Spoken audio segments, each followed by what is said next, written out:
Now, some breaking news to bring you.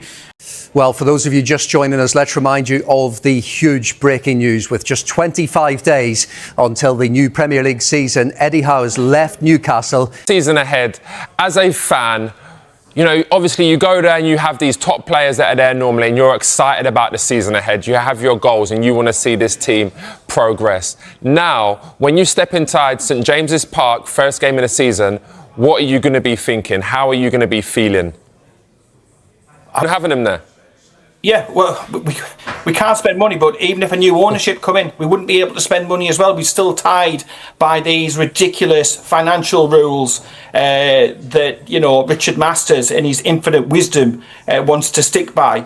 So regardless to who runs the ship, who's signing off the checks, who's doing day-to-day management, nothing really changes because the rules are designed to keep clubs like us, like Aston Villa, in the place. So whoever is managing it, it doesn't really matter. But what does matter on the ground is boots on the ground. So it's players, it's the manager, it's the direction, and that's what I'm more focused upon. Apart from who's being, you know, who's owning, you know, who's owning the club. Anybody is better than Mike Ashley. Well, let's not forget about that, and let's not try and dress that one up.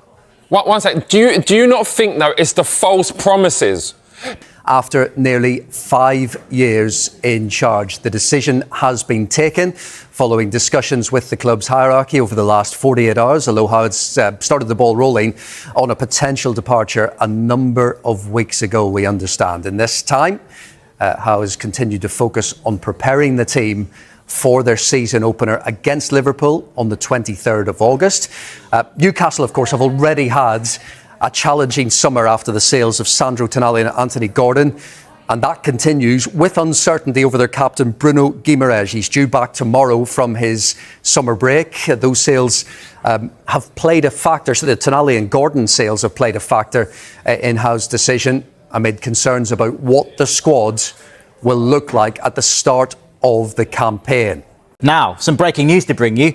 It concerns Rodri, and Damas Sheth is in the studio for us to react to this. Dams, what can you tell us? Yeah, remember, Rodri, Manchester City's talismanic midfielder, into the final year of his contract at the Etihad. Manchester City desperate to tie him down to a longer-term contract. Well, Real Madrid are spotting an opportunity here because we know they've been interested for a while, and they are expected now to make their move formal. They're expected to go in with a formal bid sooner rather than later for the Spain's World Cup captain and, of course, the player who was voted the best player at the World Cup. We understand that there has been initial contact between both clubs ahead of what we expect to be a formal offer from Real Madrid. What do we think Real Madrid want to pay? Well, they see £1 million plus given the profile of the player. However, we think that Real Madrid are prepared to pay between 43 and 51 million pounds. Whether that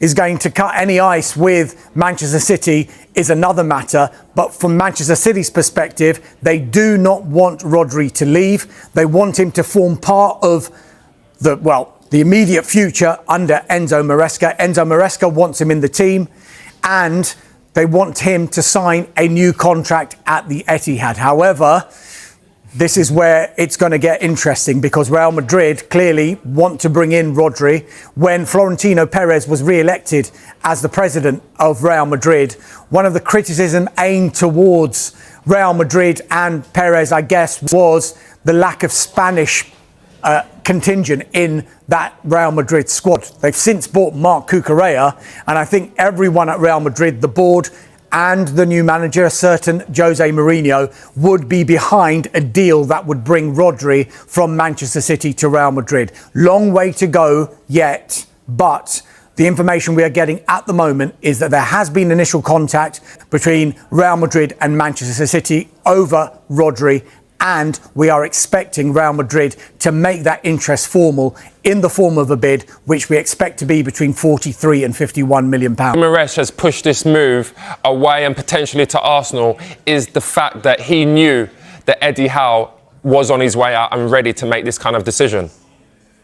Yeah, I would say so. I mean, look, from how I know Eddie, he'll be so intense on that training ground, and he would done it right up until the last minute, but there will be something where you just, as a player, you sense it and you feel that, are they all in? And there would have been that sort of maybe 1-2% where you might not have felt that. And once you see, obviously, your mate Anthony Gordon going to Barcelona and then Tonali going to Tottenham, yes, they finished below Newcastle, well below, but Tottenham are a club now growing again under De Zerbi, and it seems the absolute opposite for Newcastle. So yeah, any top player there who's got a sniff of going to one of the top 3-4 in the Premier League, yeah, they're going to want out now.